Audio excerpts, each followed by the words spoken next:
même dina mën a am ces moyens là pour mën a def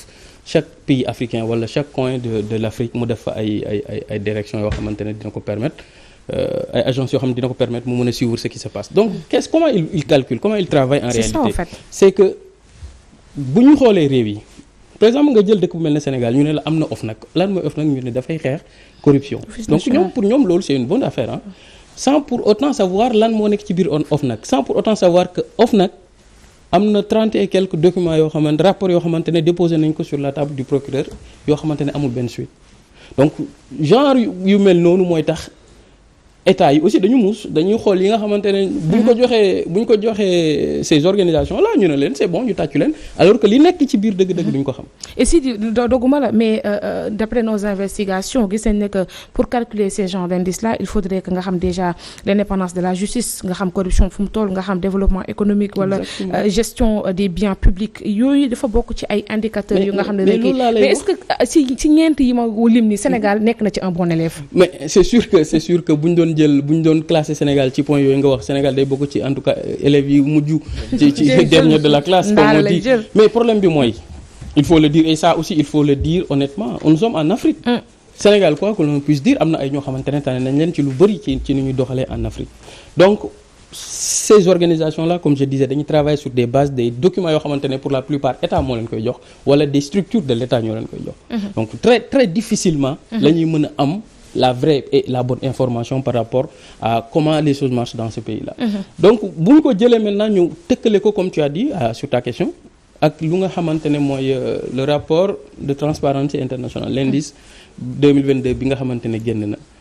xam nga man su may dégg corruption en Afrique sama xel day dem directement ci Botswana. Botswana mooy l'exemple en Afrique quand il s'agit de lutte contre la corruption. dafa am benn année. Ministre de la santé bu dëkk ba benn un jour rek dugg ci hôpitaux yi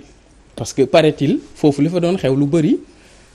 comme nit ñi raqueté nit ñi fii ci tali yi ak policiers yi ñoom ñoo fa xew boo duggee ci hôpitaux yi dañ lay raqueté dañ lay donc waa ji ndaw si dugg ci biir di wër dafa kii en fait dafa kagulewu mel ne ku muuru et cetera donc dem ba xam li bu mu paree ci loolu mu doon def ñi nga xamante ne dañ leen incriminer yëpp dañ leen ndax gis nga nit boo jógee pour xeex benn affaire il faut la méthode forte il ne faut pas lésiner sur les moyens mënoo ñëw nga ne da ngay xeex benn affaire waaye non xam nga tey Sénégal si on te dit que ne bëgg nañ xeex corruption nga gis boo génnee léegi nii nga gis policier boo xamante ne boo ko joxee 2000 francs mu bàyyi la ak infraction non il faut qu'on soit sérieux wala sax boo bëggee xeex accident. exactement et le plus grave mooy direction Botswana boobu ma lay wax moom bi mu bëggee génn ci situation lii dafa créé lu ñu en 96 benn direction boo xamante ne mooy lutter contre la corruption comme ñun ñu amee OFNAC en 94 et qu'est-ce qui s'est passé boo xoolee économie Botswana depuis ce jour-là depuis 94 dafa nekk di évoluer pour te dire que ne dafa am coloration entre corruption dans un pays ak le développement économique en réalité amul bu la ci kenn nax plus un pays est corrompu plus un pays est mal géré comme le disent d'autres plus ce pays-là va régresser économiquement on ne peut pas se développer dans la corruption on ne peut pas se développer dans la malgouvernance malheureusement suñu état yi loolu lañ fi nekkee boobu luy jar 500 000 nga jëndee ko 5 millions taxaw xool Sénégalais dans les yeux leur dire que ne et puis man fit bi ñu ko defee moo ma gën a jaaxal fit boobu mooy nga mu leer na ne lii nga jënd nii am na ñeneen ñu ko jënd te Sénégalais mën nañoo xam ne lii nga jënd nii lii lay jar mais n'empêche yow da nga koy jënd quoi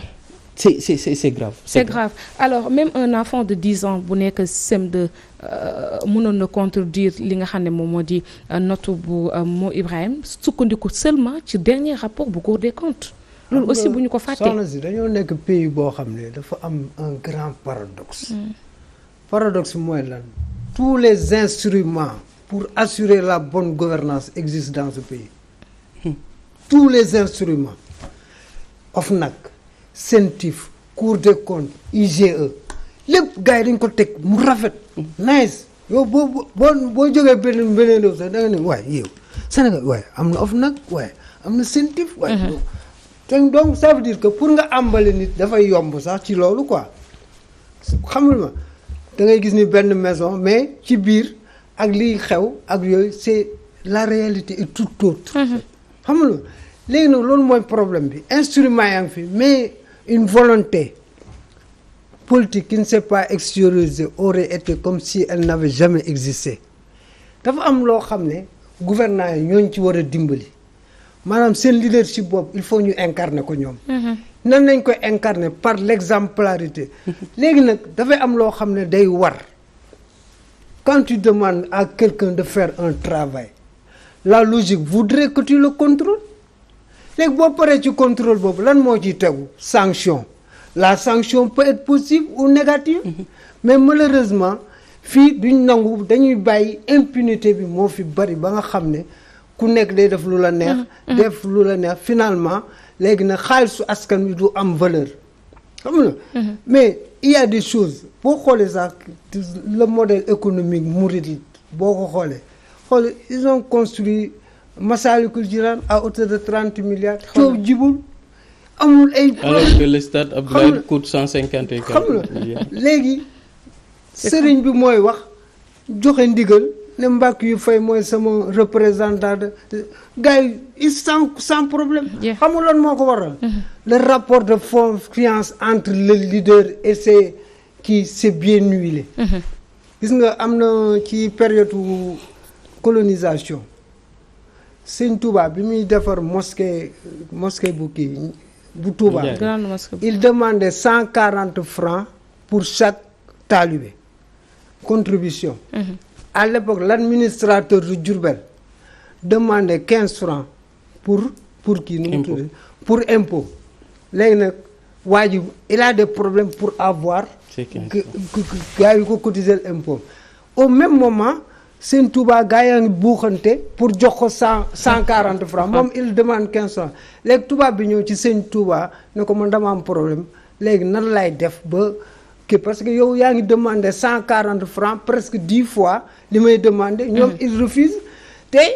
man il se bouscule mu ne ko c'est que dafa am lu jiitu parce que ñoom ils ont la claire conscience que li ñu may jox nii du dem ci man sama poste du dem ci sama njaboot ci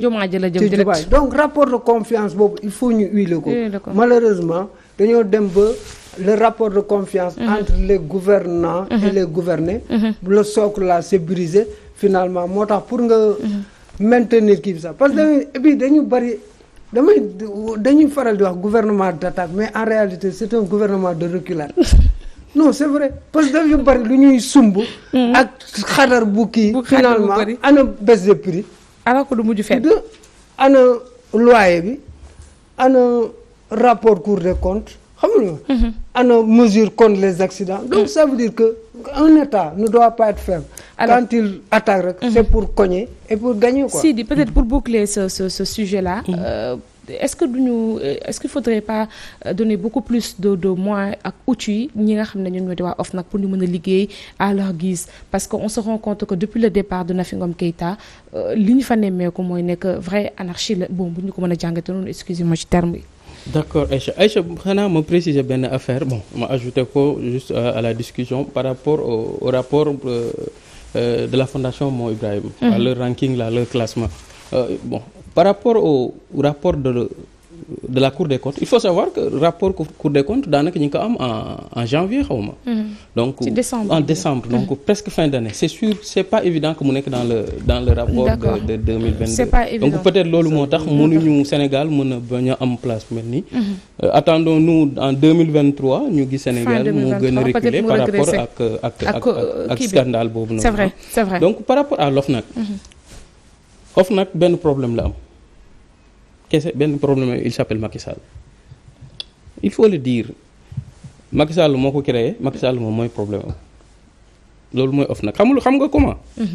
Macky Sall dafa ñëw mu ne dafay créer loo xamante ne ce qui gère actuellement bu ñu defee dara dina am corps bu leen di contrôler mu créer OFNAC. L'OFNAC c'est pour nous. Exactement il a même dit l'OFNAC c'est pour nous. C'est pour la créer c'est pour les autres. Mais qu'est-ce qu'on voit? Il faut que Sénégalais yi xam benn affaire maa ngi koy wax léegi nii le procureur dafa am ko mu dépendre Serigne Bassirou Gueye su fekkee mën nañu ko envoyer 17 rapports 17 instructions même d'ouverture d'enquête d'information judiciaire de l'OFNAC le gars defu ci dara